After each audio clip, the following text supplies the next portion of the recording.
سورۃ الانعام کی آیت نمبر 97۔ الحمدللہ وکفی وسلام علی عبادہ الذین اصطفی خصوصا علی سید الرسل وخاتم الانبیاء وعلى آلہ واصحابہ الاتقیاء اما بعد فاعوذ باللہ من الشیطان الرجیم بسم اللہ الرحمن الرحیم وهو الذي جعل لكم النجوم لتهتدوا بها في ظلمات البر والبحر قد فصلنا الآيات لقوم يعلمون وهو الذي أنشأكم من نفس واحدة فمستقر ومستودع قد فصلنا الآيات لقوم يفقهون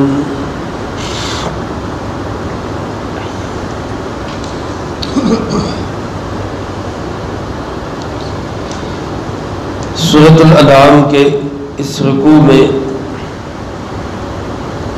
اللہ رب العالمین نے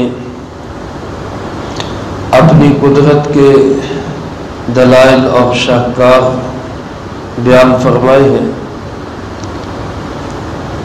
گزشتہ آیات مبارکہ میں اور سورۃ مبارکہ میں آپ سنتے چلے آئے کہ کچھ لوگ قرآن کے منکر ہیں، کچھ لوگ قیامت کے منکر ہیں، کچھ لوگ جناب محمد کریم خاتم النبیین صلی اللہ علیہ وآلہ وسلم کا انکار کرتے ہیں، کچھ لوگ اللہ کے ایک ہونے کا انکار کرتے ہیں، توحید کے منکر ہیں۔ ان سارے انکار کی جو وجوہات میں سے بڑی وجہ ہے، ان چیزوں کو نہ ماننے کی بڑی وجہ جو ہے وہ اللہ کی معرفت کا نہ ہونا ہے، اللہ کو پہچانا ہی نہیں۔ گزشتہ رکوع کے شروع میں اللہ پاک نے فرمایا وما قدر اللہ حق قدری، ان لوگوں نے اللہ کی قدر و منزلت کو پایا ہی نہیں ہے جیسا کہ اس کی قدر و منزلت تھی، جیسے اس کو پہچاننا چاہیے تھا ویسے یہ پہچان ہی نہیں سکے۔ اور میرے عزیز دوستو، اللہ کی پہچان کے بغیر انسان کسی کام کا نہیں ہے، کچھ نہیں جانتا، لا یعقل، جاہل اور پاگل ہے جس کو اللہ کی پہچان نہیں ہے، چاہے ساری دنیا کی ڈگریاں اس کے پاس ہوں۔ اس لیے قرآن کریم کا ایک بہت بڑا موضوع یہ ہے کہ اللہ پاک خود اپنی پہچان کرواتا ہے، میں کون ہوں، میں نے کیا کیا کیا ہے۔ اللہ اپنی مخلوقات کا ذکر فرما رہے تھے، اسی ضمن میں فرمایا وَهُوَ الَّذِي جَعَلَ لَكُمُ النُّجُومَ، وہی اللہ ہے جس نے تمہارے لیے ستاروں کو بنایا۔ آسمان پہ چمکتے ہوئے یہ ستارے، یہ بھی کس کی مخلوق ہے؟ اللہ کی مخلوق۔ اللہ کے حکم کے بغیر یہ حرکت بھی نہیں کر سکتے، لیکن کم بختی دیکھیں انسان کی کہ وہ انہی ستاروں کو ہی پوجنے لگ گیا، انہی کی عبادت کرنے لگ گیا۔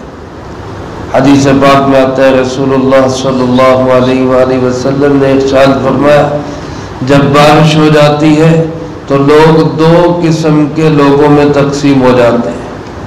ایک قسم کے لوگ وہ ہوتے ہیں جو کہتے ہیں ہمیں اللہ نے رحمت کی بارش نصیب فرمائی، اور ایک قسم کے لوگ وہ ہوتے ہیں جو کہتے ہیں مطرنا بنوع کذا، فلانا ستارہ فلانے مقام پہ پہنچا تو ستارے کی وجہ سے بارش مل گئی، حالانکہ بارش برسانے والا کون ہے؟ اللہ ہے۔ تو ستارے ان میں کوئی حقیقت نہیں، سوائے اس کے کہ یہ اللہ کی ایک مخلوق ہے اور اللہ نے اس کو انسانوں کی خدمت کے لیے پیدا کیا. قرآن پاک میں ستاروں کے بہت سارے کام بتائے گئے. ایک جگہ فرمایا کہ وَزَيَّنَّا السَّمَاءَ الدُّنْيَا بِمَصَابِيحَ، ہم نے اس آسمان دنیا کو چراغوں سے سجا دیا. گویا یہ ستارے آسمان کی سجاوٹ کا کام دے رہے ہیں. یہ سجاوٹ بھی کس لیے کہ رات کو اس انسان کو آسمان خوفناک اور بھیانک نہ لگے. رات کو جب یہ سویا آنکھ کھلی آسمان کی طرف نگاہ گئی تو چمکتے ہوئے ستارے اس کو خوبصورت لگے. کیسا اللہ پاک انسان کی خدمت کے لیے آسمان کو بھی سجا ہے. اور دوسرا کام یہ بتایا رجومت للشیاطین، ان ستاروں کا کام یہ ہے کہ جو شیاطین، جو جنات، جو ایسی قوتیں آسمان کی طرف جانے کی کوشش کرتی ہیں تو یہ ستارے ان کو مار کے ان کو ختم کیا جاتا ہے. ایک کام یہاں اللہ پاک نے ستاروں کا بتایا لِتَهْتَدُوا بِهَا فِي ظُلُمَاتِ الْبَرِّ وَالْبَحْرِ، ہم نے ستارے اس لیے بنائے کہ تاکہ تم سمندروں میں، جنگلوں، صحراؤں میں جب سفر کرو رات کی تاریکی میں راستے تمہیں پتہ نہ چلے تو ستاروں کے ذریعے تم اپنے راستے پا سکو. آج بھی اس جدید دور میں بھی مشینری اور تمام آلات کی ایجاد کے باوجود بھی سمندری سفروں میں یا بعض جگہ جنگلات میں، صحراؤں میں راستہ تلاش کرنے کے لیے ستاروں کو ہی دیکھا جاتا ہے. فلاں ستارہ فلاں جگہ پہ پہنچا تو ہم نے یہاں سے ادھر کو موڑنا ہے، پھر ہم نے ادھر کو موڑنا ہے. اس زمانے میں بھی آج بھی لوگ ستاروں کے ذریعے سے اپنے راستوں کو تلاش کرتے تھے. اللہ پاک فرماتے میری نعمت دیکھو، میری قدرت دیکھو، اتنے بڑے بڑے ستارے میں نے تمہاری ظاہری ہدایت کا سامان بنا دیے. ان ستاروں سے باطنی ہدایت بھی حاصل کرو کہ ان ستاروں کو بنانے اور چلانے والا کون ہے؟ اللہ ہی ہے. فَمَا قَدْ فَصَّلْنَا الْآيَاتِ، یقیناً ہم نے اپنی آیات تفصیل سے بیان کی، کھول کر بیان کی، کچھ چھپایا نہیں. اللہ کی نشانیاں، قدرت، اللہ کے شاہکار بالکل کھلے ہیں. لِقَوْمٍ يَعْلَمُونَ، لیکن اس قوم کے لیے جو علم رکھتے ہیں. تو گویا حقیقی علم یہ ہے کہ انسان اللہ کو پہچانے. اگر انسان نے ساری کائنات بھی مسخر کر لی لیکن اللہ کو نہیں پہچانا تو کچھ بھی حاصل نہیں کیا، کوئی علم نہیں ہے. اللہ کی نگاہ میں جاہل مطلق ہے. اللہ کی نگاہ میں عالم وہ ہے، علم والا وہ ہے جو اپنے مالک کو پہچانے. جس کو اپنے مالک و خالق کی پہچان نہیں اس کے پاس کیا علم ہو. پھر فرمایا وَهُوَ الَّذِي أَنشَأَكُمْ، وہی اللہ ہے جس نے تمہیں پیدا کیا من نفس واحدہ، ایک جان سے. ساری انسانیت ایک جان سے اللہ نے بکھیری. ایک جان، ایک نفس. وہ کون ہے؟ وہ حضرت سیدنا آدم علی نبینا وعلیہ الصلاۃ والسلام، پہلے انسان، پہلے نبی، پہلے انسان، پہلے نبی. اللہ پاک نے نبوت کا سلسلہ حضرت سیدنا آدم علیہ الصلاۃ والسلام سے جاری کیا. غلط نظریہ لوگوں کو بتایا جاتا تھا کہ انسان پہلے بندر تھا، پھر ترقی کرتے کرتے انسان بن گیا.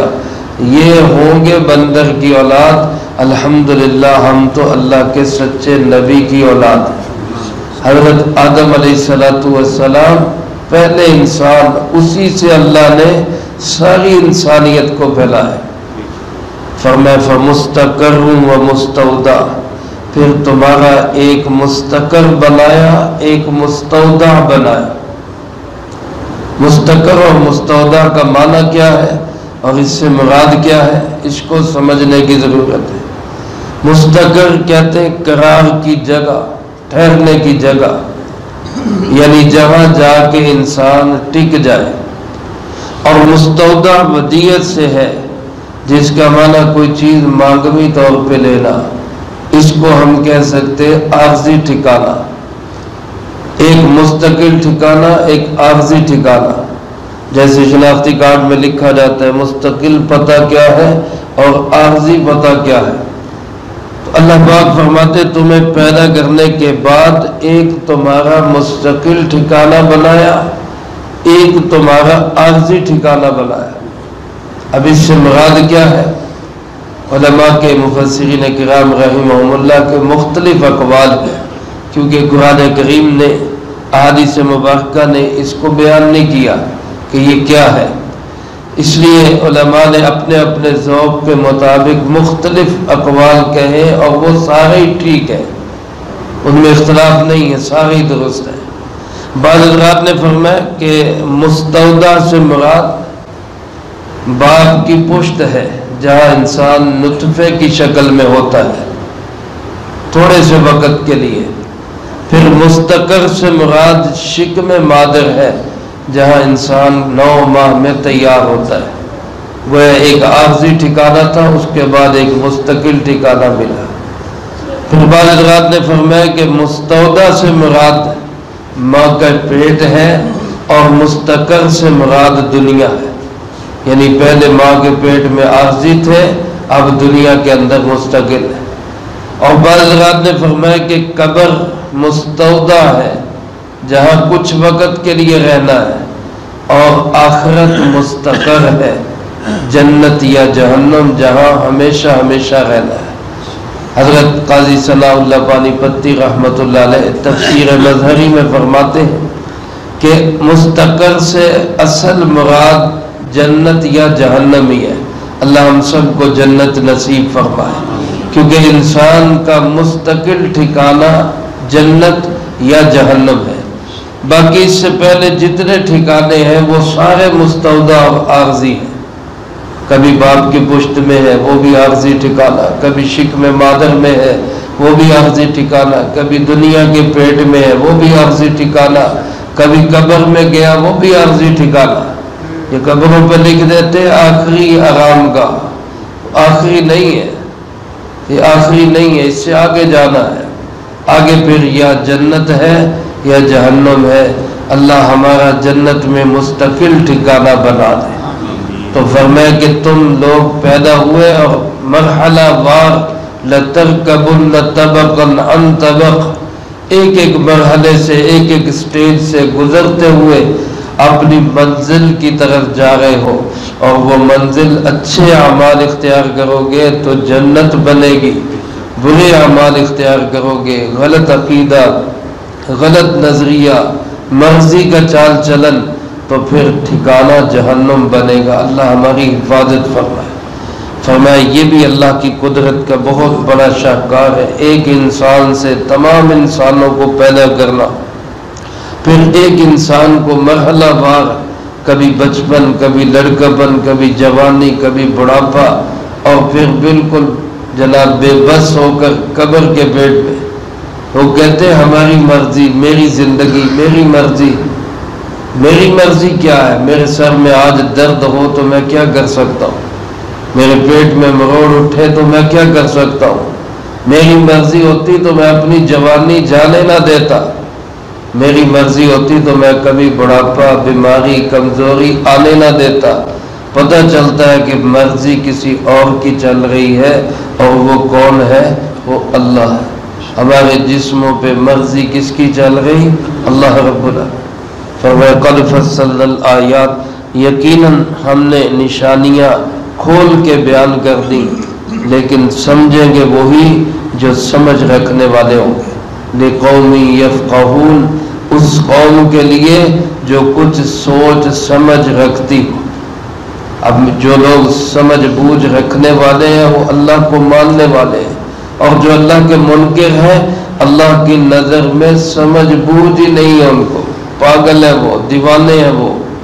آج میرے عزیز دوستو، ہم اللہ کا شکر بھی ادا کریں، اپنے اس ایمان پہ اللہ کی تعریف بھی کریں، اور دعا بھی کریں اللہ ہمیں اسی ایمان پہ زندگی، اسی ایمان پر موت نصیب فرمائے۔